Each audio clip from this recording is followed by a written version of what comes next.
Every day, something dramatic happens in the Caribbean that affects our lives. We'll give you the details. We'll give you the facts on Caribbean Perspective with Eddie Frederick. Here's Eddie Frederick. So glad you can join us. Trinidad and Tobago's chamber calls for less lockdown, more resilience. This story takes the lead in our 982nd edition of Caribbean Perspective for Tuesday, 10th November 2020. Details after this important message. The hurricane season is now upon us, so we as Caribbean people need to remember to think safety and be prepared. Avoid venturing outside during a storm or hurricane, especially if there are strong winds. Rooftops and other debris are often blown about and can cause great damage.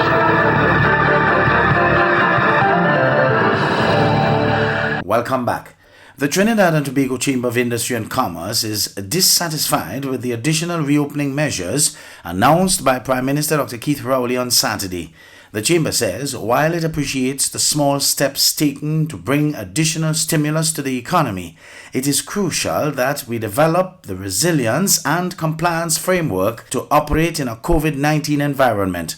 TV6's Renessa Cutting reports. Trinidad and Tobago has been operating in a COVID-19 environment for the past 8 months, and the Chamber firmly believes it's high time we adapt. I think it's important we understand that COVID is going to be around quite possibly till the end of 2021. So what we as the TNT Chamber are hoping to achieve is really to create an environment which will allow all of our sectors to open and to create a safe environment.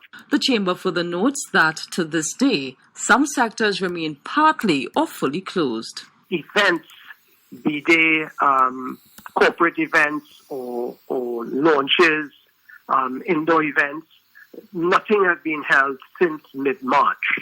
We recognize the challenge with the fests and parties, but we know in other parts of the world there has been protocols put in place to allow events to occur.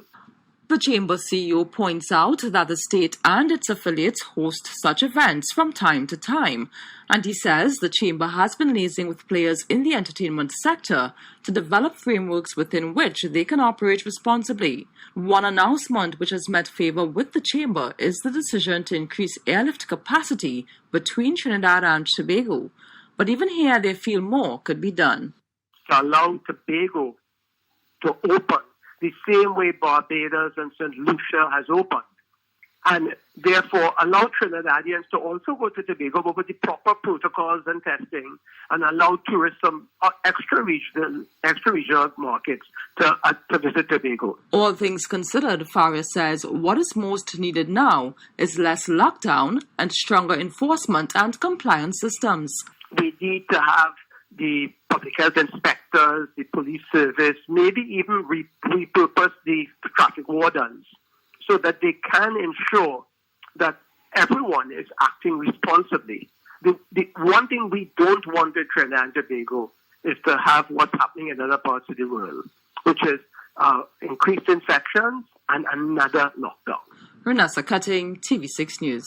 Was it an administrative error or was it just plain plagiarism? Those are the questions opposition leader Kamla Persad-Bissessar and the United National Congress are facing after an attempt to congratulate the winner of the US presidential election went terribly wrong. Anselm Gibbs of TV6 News has some details. Plagiarism in the most embarrassing way, by taking a statement that was uttered by none other than the leader of the opposition in the United Kingdom and reproducing that here in Trinidad and Tobago. Former United National Congress Senator Larry Lala. The alleged plagiarism happened Saturday online. The Facebook page of opposition leader and UNC political leader Kamla Persad-Bissessar posted a message congratulating Joe Biden and Kamala Harris on becoming U.S. President and Vice President-elect, respectively. That post came about 2 hours after a congratulatory message posted by United Kingdom opposition leader and Labour Party leader Sir Keir Starmer. There are glaring similarities in both messages, in most cases, word for word. The words in the blue boxes from Prasad Bisessa's post are those that are different from Starmer's post, and that includes a different tense of a word used in Starmer's post and simply replacing Britain or UK with TNT. Those words not in blue boxes are all in the UK MP's post. After being bombarded with criticism and ridicule on social media, the post on Prasad Bisessa's page was taken down, and this apology was posted saying it was an administrative error. Attorney Lala, who's part of Vassan Barrett's team for the upcoming UNC internal election, says that's not good enough. That is not an administrative error. It is fraud, and it serves to further embarrass every single member of this party. And the least that you could do is to take personal responsibility for it and issue an immediate apology to the leader of the opposition in the United Kingdom. Anselm Gibbs, TV6 News.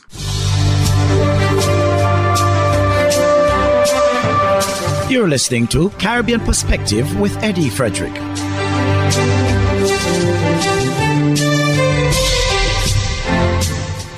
Guyana's Vice President Barrett Jagdeo, during his weekly media briefing on Wednesday, gave reporters an extremely callous response when asked for updates on the investigation into murders of Berbice teens.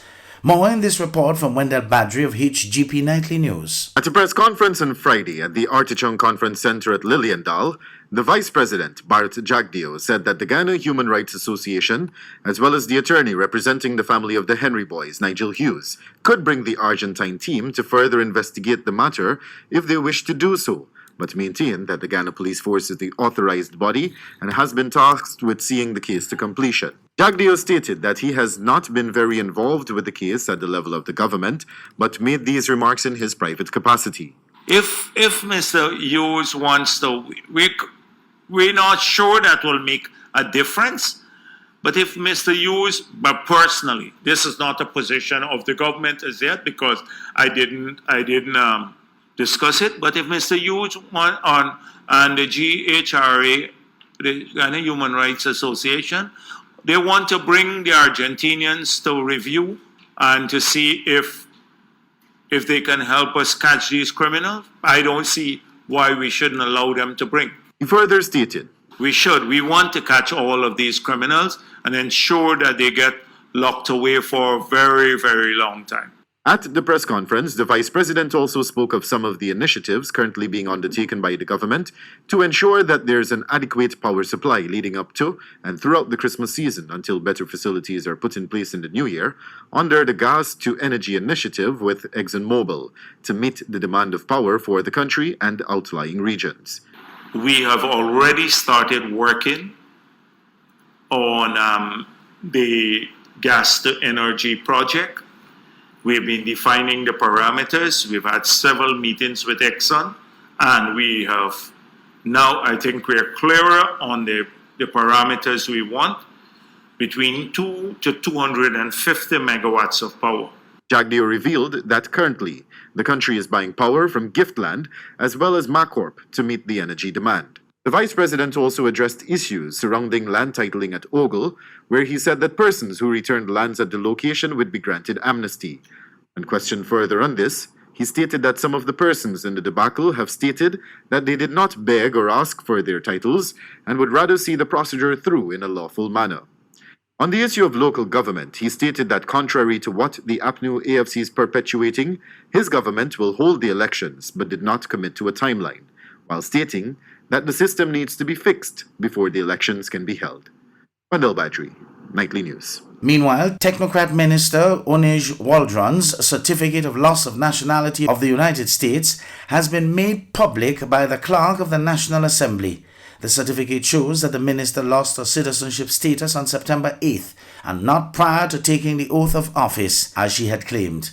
Wendell Badri has the details on this report. Clerk of the National Assembly, Sherlock Isaacs, revealed that Minister Onej Waldron lost her U.S. citizenship after taking an oath of renunciation of citizenship during the month of September. while he also made public the minister's certificate. The certificate shows that the minister's loss of nationality to the USA became official on the 8th of September, and that she presented herself for the commencement of the procedure on the 4th of September 2020.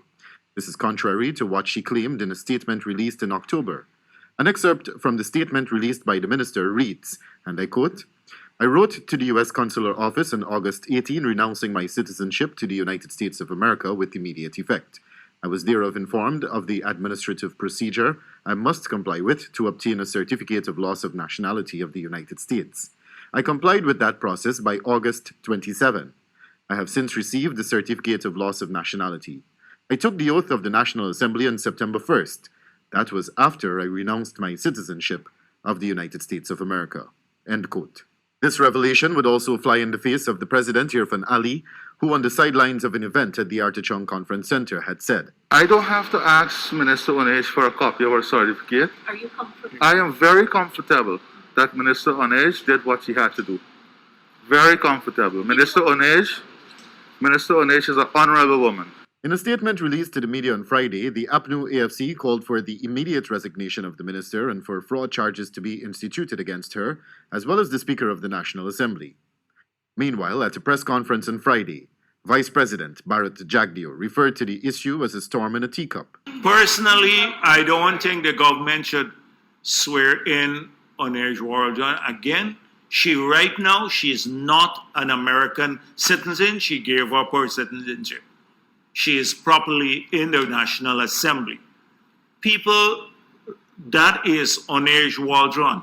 So we should be happy that people are prepared to do this. Half of them don't want to give up anything and to come in and serve. Late October, it came to light that Onage Waldron was a dual citizen while she was administered the oath of office as a minister as well as a member of the National Assembly. The Constitution bars persons who are dual citizens from sitting in the National Assembly. Wendell Badri, Nightly News.